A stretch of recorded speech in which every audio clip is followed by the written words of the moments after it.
Welcome to LeadHER Talks, where women are here to inspire each other, bring valuable information and information that we could probably all use, right? Or just talk through. I am Rosario Lawrence, and I am here with our other co-founders, Vanessa Montañez and Chantal Camarillo today, where we have some hot topic today. With October just coming to an end and breast cancer being thing that is, really brought to the table as something we should be aware of, we really wanted to emphasize that it should not end just in October, something that we need to keep top of mind all year long. Well, why? Because as LeadHERs, we were discussing as friends or comadres that it's something that we get really good at business planning. What are we doing for 2021? How are we going to wrap up the year? How are we going to send the kids back to school? How are we going to do distance learning? You name it. But are we really taking an assessment as to how are we going to plan for our health? I don't know about you, but I certainly don't, or not good enough to take care of myself. So with that, we feel really compelled as LeadHERs to talk breast cancer and all cancer awareness today. And we also have a treat. We have a very special guest who is amazing. And that is Elleni Gonzalez from West Coast Plastic Surgery. She is a para-medical tattoo artist and an influencer. And above all, I think the best title of it all, she's the mother of two beautiful girls who are extremely talented. And I'm inspired by her all the time. You can follow her on Instagram, and we'll share her links as well after this episode. But with that, Vanessa, we were talking, and we found a lot of facts and details around how to take care of ourselves in terms of cancer and preventative. Take it away. Thank you, Rosario.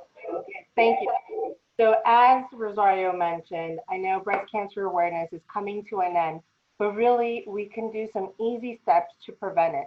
All of us in one shape or form have been impacted by cancer. We've lost a loved one to the challenge of cancer, whether it's breast cancer, skin cancer, lung cancer, you name it. There's so many forms and variations of cancer, but these are simple steps that we could do daily and change that narrative. It could help us live a little longer, go through this pandemic smoother. So this is preventative care. It's not going to be a solution for everything, but I promise you with these 3 easy steps, we can all just have a better lifestyle, gain some perspective and be some preventative care for cancer, and also go through this pandemic a little smoother, because God knows we all need some help in this area. So with that, we're going to do a quick PowerPoint presentation, and I'm going to go ahead and start sharing my screen. Give me a minute here. Technology, I tell you. Okay. So with that,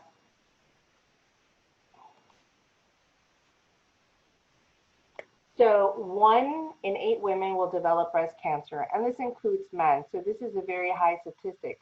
Women are going to be impacted by breast cancer, and just with 3 easy steps, by being healthy in weight, also eating a lot more greens, and doing some physical activity. And we're not talking really strenuous here. So 7 in 10 Americans are actually overweight. God knows that's probably me too. So just being a little bit more healthy by not smoking, drinking waters, is really an easy way to prevent some of these cancers. A lot of this data will be available to you on the PowerPoint in our website, also in Instagram and our link here on Facebook. So all this data that you're seeing is here for you to share, and also as a free resource, because we want to empower, educate, and enrich your life. And with that, how can you be a little bit more physical activity? Well, imagine by doing a little bit more exercise, it can reduce 25 to 30% your risk cancer. That's huge. And that includes for less inflammation, your glucose, your sugar levels, and insulin will be lower. Lowers the body weight, which I know it's true. Maintains you as a lean, mean muscle machine, and also helps you with mental awareness. Reduce that stress. God knows everyone here is going through a lot of anguish with this pandemic, because we have to social distance, work from home, do the distance learning. So take a break. Go walk around the neighborhood if it permits you. I know we've all seen our neighbors now walking a little bit more than normal, and that's fantastic. So we encourage you to do a little bit more exercise. Take your breaks if you're working from home, and make sure that you're walking it off if you can. And with that, now we're going to have Chantal talk a little bit more. Thank you, Vanessa. Cancer prevention, right? Have you scheduled your mammogram? I'm actually in the new little bucket where 40 to 44, it's your choice. That I did not know. So I'm committed to my health, to my family, but most importantly, to ensure that I'm going to be committed to that annual checkup. So look at the age groups and what's required, annual mammogram checkup. And so just want to also highlight, there's some women that are at higher risk, regardless of your age, right? If you're 30 or whatnot. So look at your options as well. Consult with your gynecologist and also your practitioner, right? Let's go on to the next slide, because simple lifestyle change, like Vanessa had mentioned earlier, includes your diet, eating, a healthy diet. What does that look like? We're talking about mostly vegetables, right? What would be a plant-based diet? And I'll tell you, with the various diets I've done throughout my life, and I'm pretty sure all the ladies can attest to this, right? It's always incorporated some form of salads, legumes, whether that was whole grains. And so, just again, implementing and changing your diet can go a long way. So let's go to the next slide. So here's a list, a little cheat sheet note.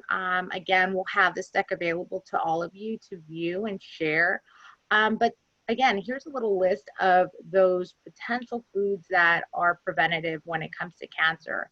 And funny enough, who knew coffee, right? I do have my cup of joe every day. That is basically on my breakfast list pretty much. So just take a look at this, and again, this will be available to you in our segment. And here, just again, a little overview recommendation of what you can do and implement now. So again, even though October is breast cancer awareness, you should implement these changes sooner than 2021, I will tell you that. So with that, I will transfer this over to Rosario, who has our amazing special guest, Elleni Gonzalez. Thank you again, Elleni, for your participation. So we're excited. Definitely, these are just a couple of touch points, right, that we could do to change and or add to our routines. And there's, everybody has a different perspective on diet, but I think really at the end of the day is eating healthy, being active. And I know a very active person because she posts about it. She inspires me every day about it. Oh my gosh, just all the way, all around living in just inspirational life. And what I really am excited to share is what she does day in and day out to touch a woman's life who has encountered breast cancer, who has gotten that, that notice, hey, we have to go down this process. It's a journey for a lot of the breast cancer survivors. I know some of my own friends that have gone through it, and to know there's someone like Elleni doing something post breast cancer during the reconstruction period is just amazing. So Elleni, a couple questions, a two-part question for me. What brought you into this trade? And working with post-breast cancer reconstructive surgery patients, how is it working through it? And just tell us a little bit about, paint some color around it so that our friends, our LeadHERs get to know who you are and what you do every day. That's so inspiring. Hi, thank you for having me. First off, it's a pleasure and an honor to be here with you guys. My story with what I do is actually really interesting. I didn't wake up as a little girl and say, hey, I'm going to be a para-medical tattoo artist. It's something that I think found me. My background is in beauty. So I've been a hairdresser for 15 years. I owned a salon for, 14, 15 years as well. Throughout high school, my background was art, so I always wanted to be an artist. My focus, my 4 years in advanced placement art was portraits. But as you know, being from a Hispanic family, my mom and my parents loved that I was in art. They saw it as a therapy and just something that they saw really relaxed me and calmed me. But they said, you know, you really should go to school or do something else. So when I was in school, I would always do friends' hair and makeup and everything beauty. I always felt that I really loved just bringing out the best in people and just making them look and feel better, because I truly believe if anyone feels good about themselves and is more confident, they're a better version of themselves and they're a greater asset to society. So the way that this paramedical tattooing came in is I had a bunch of cousins that had scars or needed eyebrows, and I took a training. I apprenticed with someone for over a year, and since I already had my art background, I drew already. So it was something that came so easy to me. And growing up with a mother that's a thyroid cancer survivor, I lived the fear of that coming back. I mean, you know, I remember my mom telling me, you know, you are such a miracle to me, because when she was pregnant with me, a lot of people don't know this, but when my mom was pregnant with me, she discovered that she had cancer. Her thyroid was only working 20% for her. And at the time, they didn't test babies at birth for thyroid problems. And so when I was young, I was very sick because they didn't know what was wrong with me. I couldn't gain weight. I couldn't eat. They thought I had appendicitis. I was hospitalized for over a month. And it finally dawned on my mother, I had cancer. Maybe my daughter has thyroid problems. So sure enough, from the age of 7 to this day, I take Synthroid, which is a thyroid replacement drug that I need in order to function. But I just remember my mom, just any little thing that hurt her, she would always say, oh my gosh, the cancer's back, or what if this, what if that? So I lived it. I lived with someone that was a survivor, that was almost felt a guilt of me having to take this medicine daily. And I just felt something in me that was, I felt for her. You know, it's like, you love your mother so much. She's your first role model. She's your first best friend. I mean, I talk to my mom still almost every day, and I'm just so grateful that she's alive and I got to, you know, live with her and just, you know, there's no words that describe a mother. They're a piece of you. They give you life. They're the reason that you're alive. I mean, how much more can you say? And so I'll never forget, I was doing this woman's eyebrows that she was referred to me by one of my friends that worked at a breast reconstruction center. And the girl came in to me, and of course, you know, breast cancer survivors lose all of their hair, most of them. And she came in for a eyebrow treatment. And I felt so moved because she was like 3 years older than me at the time. And I just thought to myself, this woman is a single mom and this could be me. And I felt for her deeply because I had already been living this my whole life with my mother and her fear of it coming back. And so without a hesitation, I just said, I can do your areola tattooing. She had mentioned that she was starting to date someone new. She had gotten divorced, and she just felt this insecurity of being, you know, intimate. I think a big part of a woman is obviously her breasts. It's what makes us look so different than a man, right? And so I just knew I had to help her. I wanted to help her. I didn't expect anything in return. The only thing I did say is, you know, when I do this, can I take a picture? I was still building my portfolio at the time, which I didn't know who was ever going to see it. I just knew that I wanted this book of everything I can do.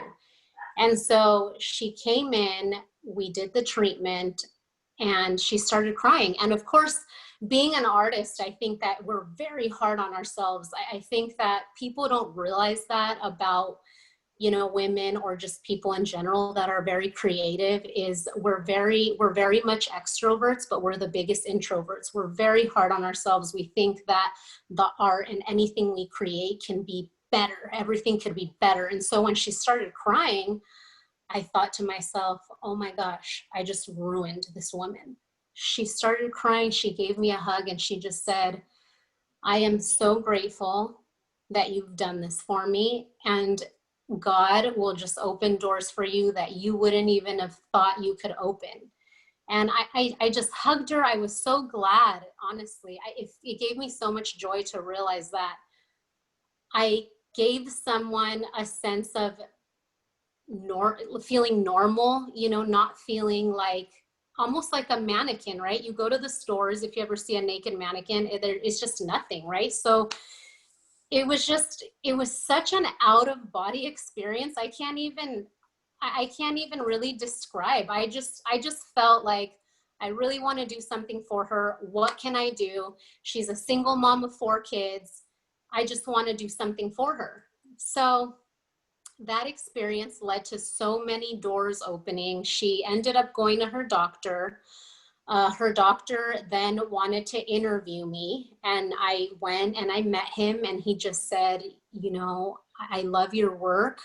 I would love to have you here at my reconstruction center. However, it's such a long road for these women that I don't know if I could keep you busy, but I have a friend that, you know, would love to have all of your services that you do. And that's how I ended up 4 years ago at West Coast. And so it's definitely food for soul. I gift a lot of my services away because I feel like it's just God's way of, you know, you have to use your gifts. Everyone has them, right? You have to use your gifts in order to just give back, and you get so much more than money could ever buy you. You know what I mean? You know, if it wasn't for this woman, I wouldn't be in an office that I absolutely love now. And so everything she ever told me was going to happen. It was just a matter of time and trusting that process, and just really giving out of the kindness of your heart, not expecting anything, just knowing that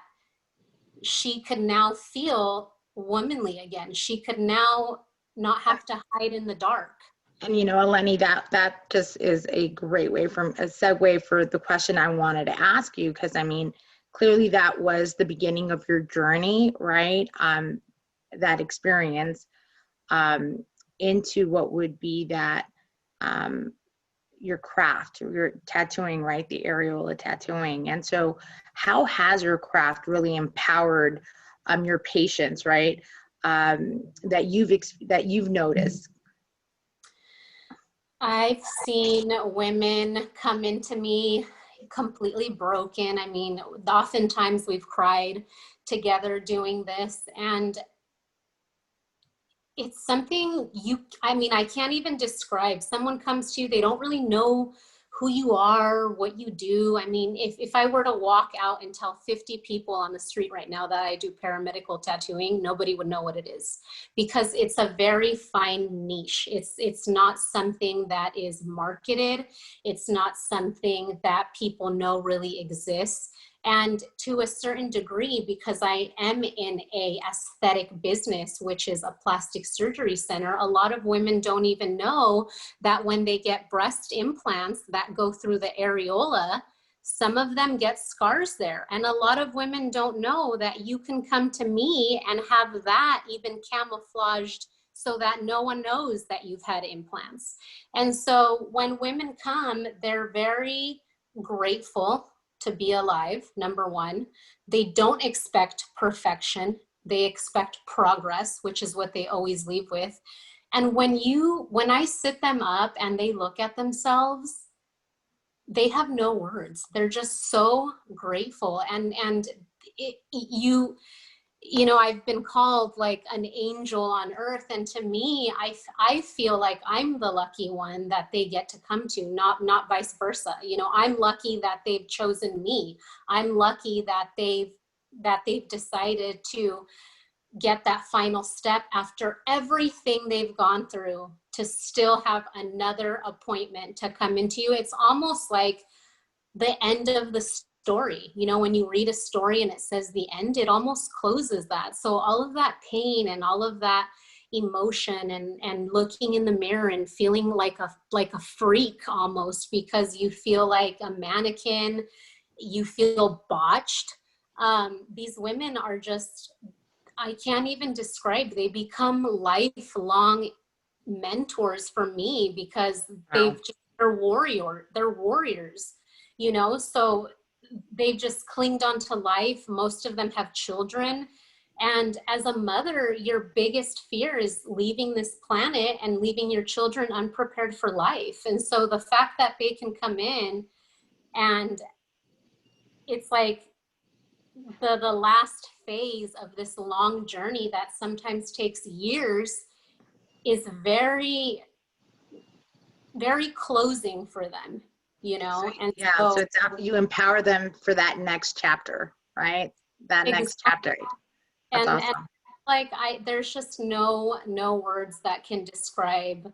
I mean, every day I wake up and, you know, I had, when my first daughter, my oldest daughter is 9 years old. And when she was 5 months old, I almost lost my life. And I honestly made a pact with God. I just said, you know, if you let me live, I will work for you in some way. I don't know what it is. I thought for years of going and feeding the homeless, but I didn't think it was safe with 2 little girls under 5 years old. And honestly, it just came to me. And I think that has been my calling. And I feel so lucky when I wake up that I'm alive. I have no limitations. I have all my 5 senses. And to me, it's, you know, gifts are for other people to enjoy, just as artwork is, right? No painter, the greatest of painters in time don't have their own paintings in their house.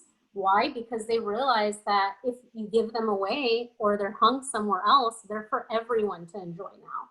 They've created it, but they're for everyone to enjoy. So our gifts and our talents and our time, and there's so many ways to help out in the community, but those things that come so effortless to you are those things that you have to find a way to give away.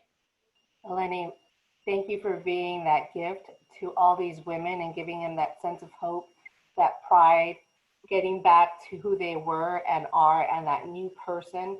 And I know you're an artist and your work is really a true reflection of that gift that God has given you. And you open new chapters for all these wonderful women to thrive and survive, and men too.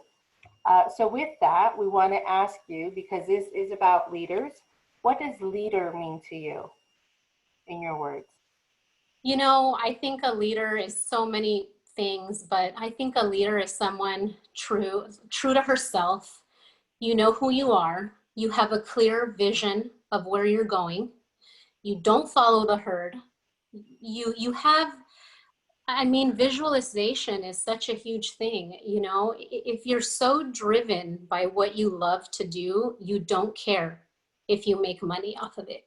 You just know that you love it. You love it so much. You know, something you love so much, you nurture, you care for, you practice, you make better. You want people to know about it. You want to share it. It gives you a second wind almost, you know? And so I think a true leader is someone that really knows where they're going, really has a way to touch people's lives, and is willing to give so much of herself to help others without ever expecting anything back. Because you love what you do so much. You love people, you're full of life and energy, and you really want to reflect that so that other people can be empowered by that. And you know, you realize you don't have to be the fairest of them all, and life is about what you give and not what you get. That's true. I think all of us on this call completely agree with you. I know my sister Rosario and myself, we're all givers of life. We love to empower others with the little tidbits of knowledge that we have, because life is so precious. And we realize this as we're all thriving and trying to survive here with this pandemic and trying to inspire others. So ladies, any other closing thoughts for this beautiful Elleni, Rosario, or Chantal? Yeah, I just want to say thank you so much, Elleni, for just empowering those women out there, right? And I mean, it was just so precious, everything that you shared with us. Just thank you for sharing that, because you shared a lot regarding your mom, your personal life, your struggles, your journey as well, and how you've helped empower other women onto that new chapter in their life. And so thank you. Thank you very much for what you do. Thank you for having me. And Elleni, I'm so happy that I get to share you with my comadre Vanessa and with Chantal, but with everybody else, because I'm almost choked just from hearing you speak. I know bits and pieces of your story, but today definitely touched my heart and my soul. And I know you're going to touch everybody else that we share this episode with, because it's so important. And feeling like a woman, you're making someone feel like a woman, and you're empowering us all. You really are, and you inspire us. I mean, it's just beautiful. So thank you so much for jumping on with us. We're so grateful to you. Thank you for having me. I get a little bit choked up when I talk about that, because I think that when you have lived it, or you've been with somebody so close to you, like a parent, you live it too. You know, illness and sickness and any type of battle is lived by everyone that loves you. It's not just the person going through it, it's everybody that surrounds that person. Absolutely. And so I really appreciate just how this community of leaders and powerful women has come together. I think that it's so important for us to realize now more than ever that we all need of people, and everyone is one. We are one. And next week, because we are getting close to Veterans Day, we have an amazing leader who's going to be talking about having a successful career in the military as a woman. So stay tuned. We're going to hear from soon to be Dr. Cook. She will come on and talk to her about her journey and how her challenges. And she is the head of mental health in the East Coast, and she's doing amazing works in her community as a therapist, and also helping a lot of the military right now in this challenging time. So stay tuned for next week. Thank you, everyone. Blessings to all. Stay safe. Bye-bye.